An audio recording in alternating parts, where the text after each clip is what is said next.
Legere says Sprint is in worse shape than T-Mobile ever was. The judge deciding whether T-Mobile US's planned $26.5 billion takeover of Sprint would reduce competition expressed skepticism about one of the company's central defenses, that Sprint is doomed without the deal. U.S. District Judge Victor Marrero, who is presiding over the trial of an antitrust lawsuit brought by U.S. states seeking to block the merger, asked T-Mobile Chief Executive Officer John Legere on Friday why Sprint couldn't turn itself around. Legere had credited his own leadership with rescuing T-Mobile but claimed a merger was needed to save Sprint, Marrero noted.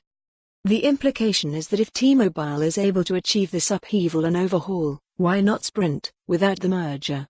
Marrero asked the CEO on the fifth day of the two-week non-jury trial in Manhattan. Legere said there's no comparison.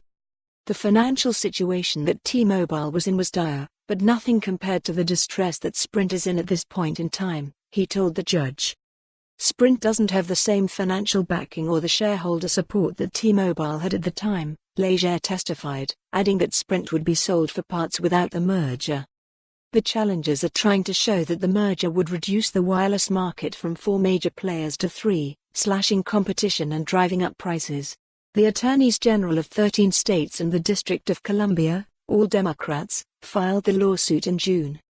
Marrero asked Legere why a post-merger T-Mobile wouldn't simply become one of the market leaders he mocks, Verizon Communications Incorporated or AT&T Incorporated, using the analogy of flower children in the 1960s growing up to become investment bankers on Wall Street.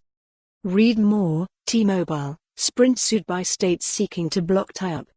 That's a club that they wouldn't let me join even if I wanted to, Legere responded.